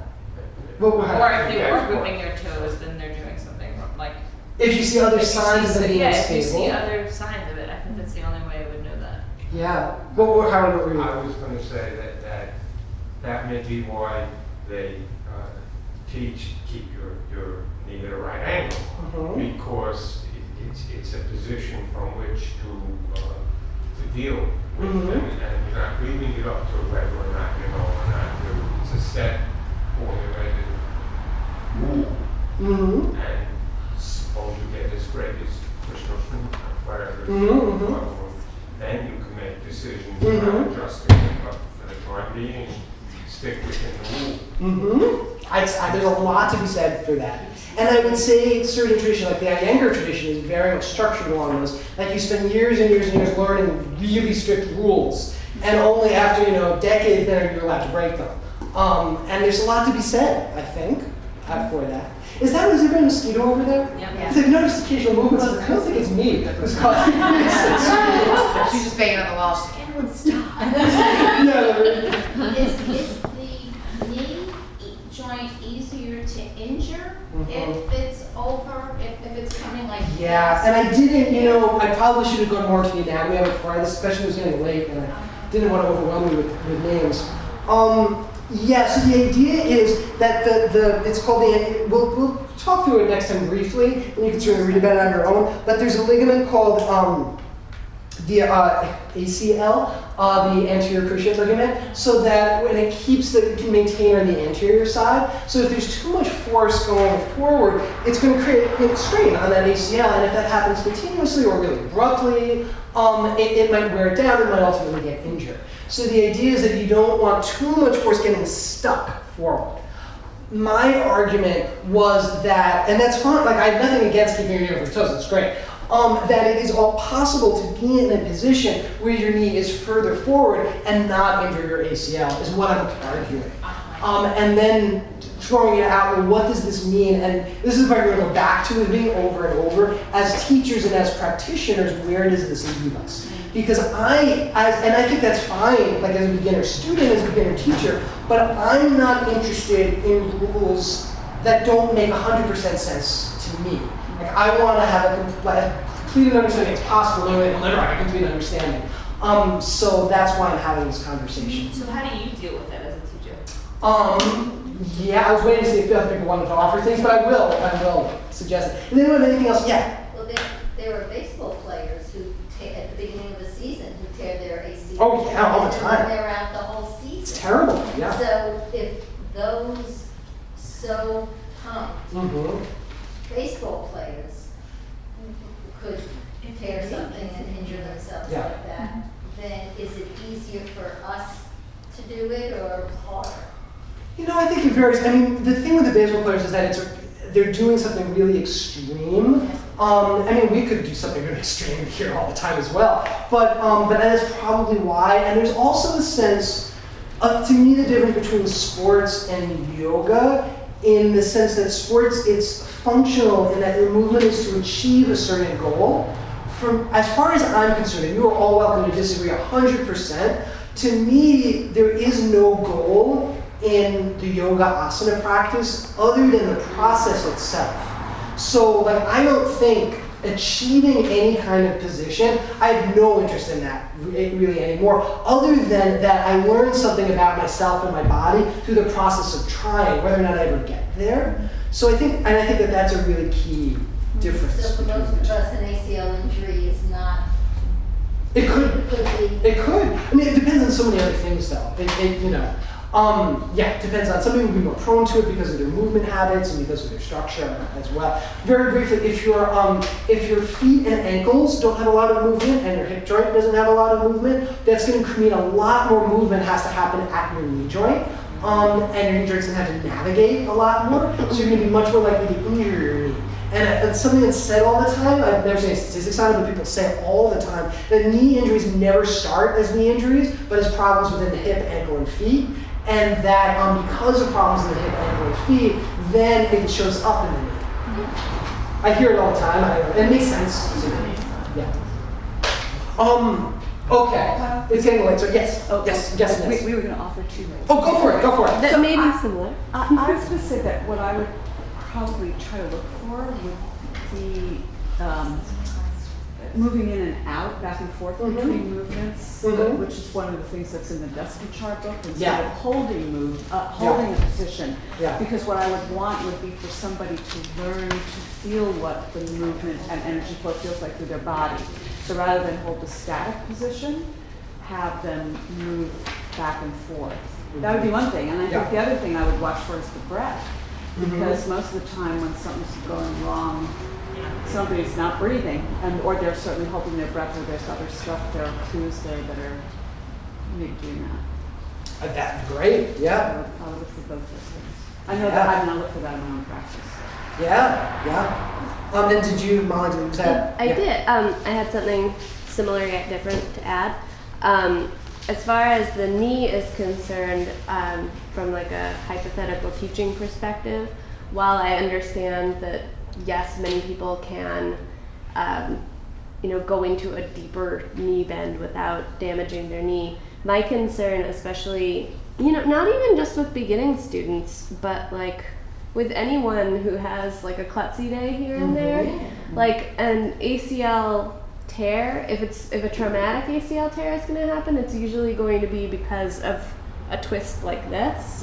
And so if someone is even just in Warrior 2 and they're having a klutzy day, I mean this happens to me, and they fall out of it, if their knee is deeply bent, they're more likely to twist. And then they could have the traumatic ligament injury. And the other thing I would, and you'll probably talk about this, I was under the impression that you can stretch ligaments and that they eventually will not kind of like... I didn't talk about that yet. Thank you for reminding me. So someone could, That's a if big they're thing. constantly taking a really, really deep knee bend where their knee is over their toes instead of over their ankle, they could eventually just stretch out their ligaments to the point where they're not stabilizing the joint properly.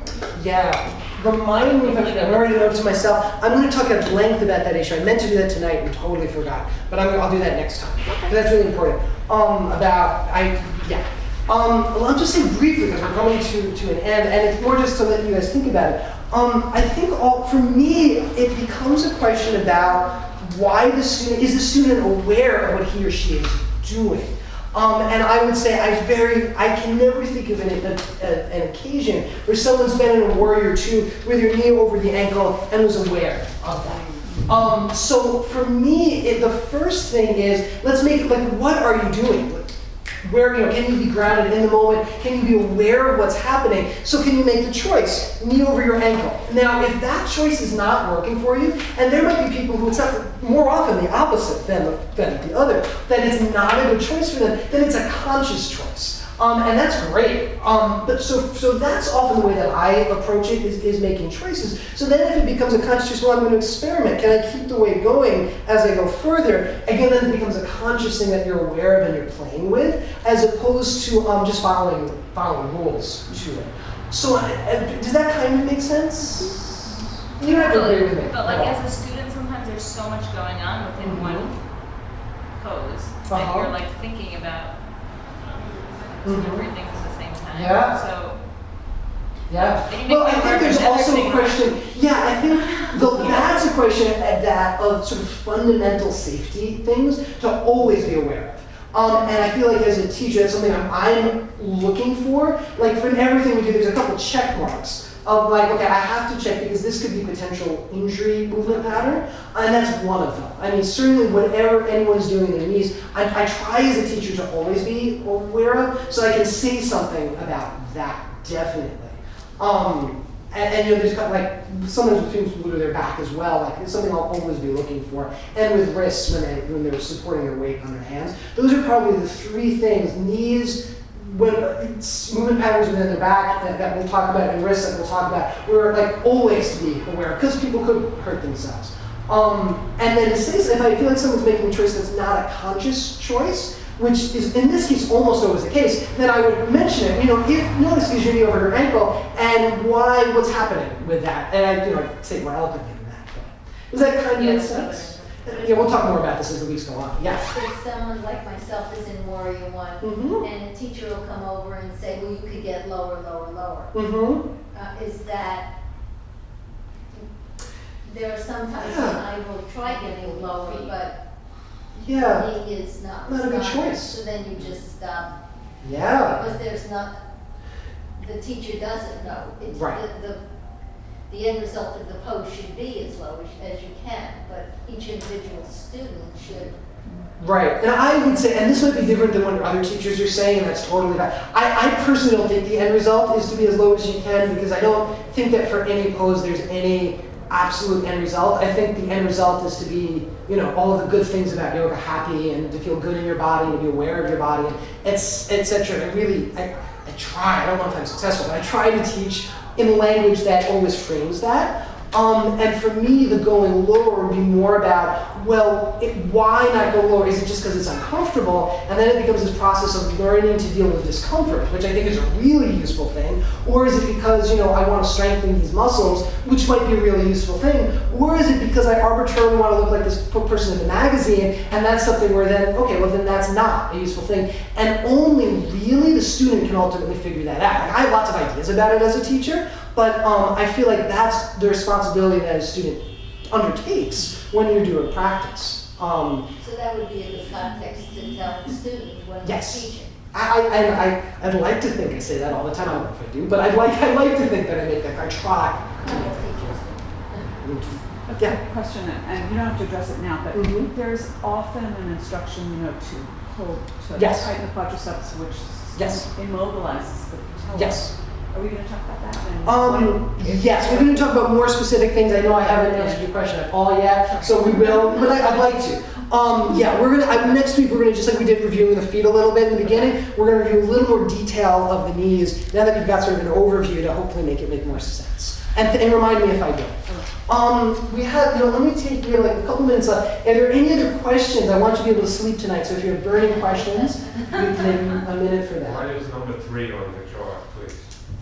Where, is that the one that said I didn't know what they meant? do anything Not with number number 3. Yeah, I don't like number 3. I would just cross out number 3. Oh, What'd you say? I thought it was that. Well, it's kind of, I thought it was like this Yes. is unknown. yes, that's what they're trying to show in the 2 different colors. Thank you. They're trying to show the 2 different combats. Thank you. That's exactly it. In between, yeah, no, it's, you can figure out what the fibula is, but it's not one. Thank you, that's Well it. done. Anything else though, that's, Can I share something? sure. Okay, so I've had a lot of kind of revelations this evening. Good. And so then I just realized that joints, I always thought of them as like solid things. Yeah, But they're actually the space in which things happen. yeah. That's amazing. I think so too, I'm glad. And additionally, I think in my head I was always trying to, thinking right angles, okay, knee over ankle or heel. And I think I always tried to align my body so that it goes like, okay, so my thigh has to be like, the top of the thigh has to be in a like a parallel plane, and then the bottom half of my leg has to be in a parallel plane, and then I just realized, wait, that's like working outside instead of like the way things move within. Yeah. And it's really about aligning and feeling what's inside. And if I can accomplish one thing at the end of this whole session, I don't know if I think Erna and Karen, I hope would agree, that that's kind of where this whole thing is going. All the way to all the different cellular levels, the embryological, how everything formed originally, some evolution stuff, all that's where all of these are designed to go. How your body senses what's going on through the nervous system, how it lays down more bones or connective tissue. That's where I'm trying to get all of these to go with that. That insurance. We're just at the very beginning. So we have about 3 minutes left. So either, is there anything else? Any other? Okay, so then either you can either sit or lie down, find a comfortable position. I'll just leave sort of integrated for a few moments. And I'm going to talk, and of course you are welcome to listen or not.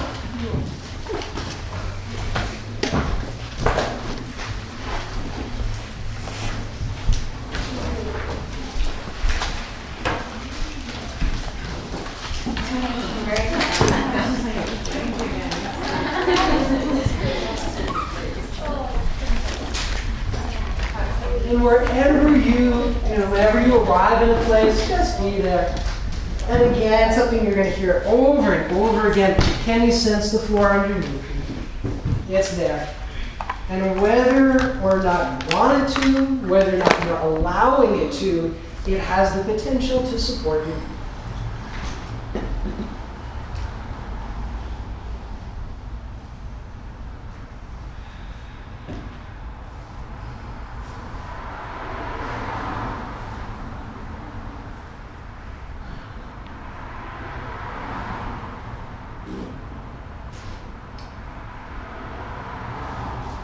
You can place your awareness maybe to your breath.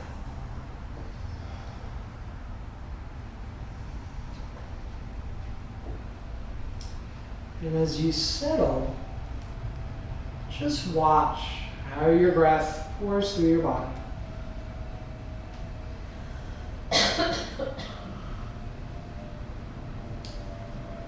Is there a sense of your breath moving around your bones?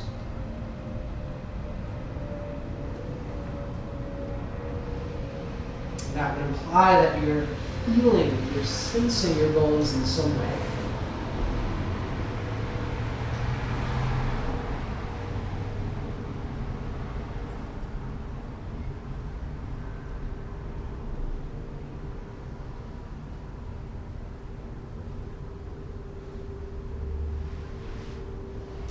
a sense of your breath moving around or even through your bones.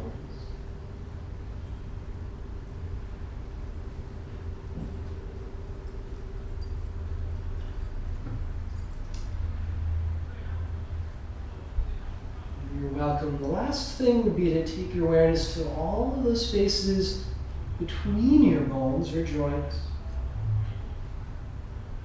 You can remember that they're bathed in fluid. I didn't say this, I usually do that. All the fluids in our body, you can think of them as being part of one big giant ocean of fluid, which is a useful idea, I think. But you can also think of them as each having their own very distinct personality. And among all the fluids in the body, synovial fluid is the wildest. It's the craziest. It needs that container of a joint space because otherwise it's just out of control. Slippery, dancing about, uninhibited. Maybe that's not your experience of your own synovial fluid.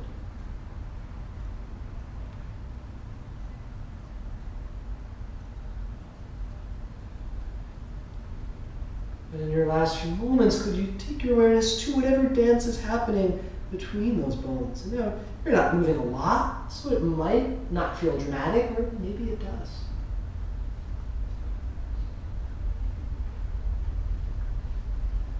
Even within seeming stillness, is there still a sense of that dance happening?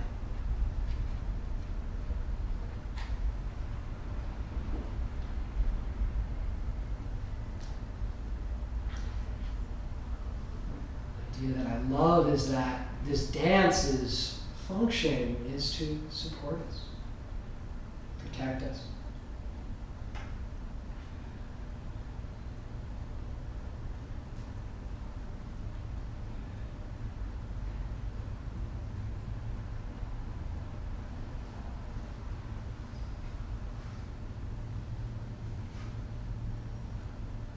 Bring your awareness back to your external breath. Consciously deepening it. Again, feel the support of the floor underneath you and the space around you this time.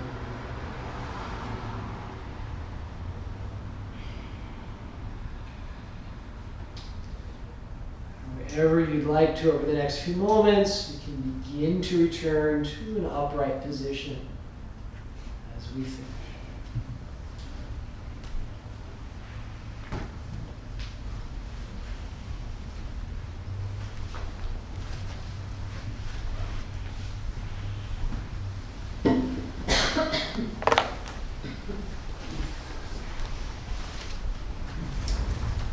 Thank you. Enjoy your weekend. We continue.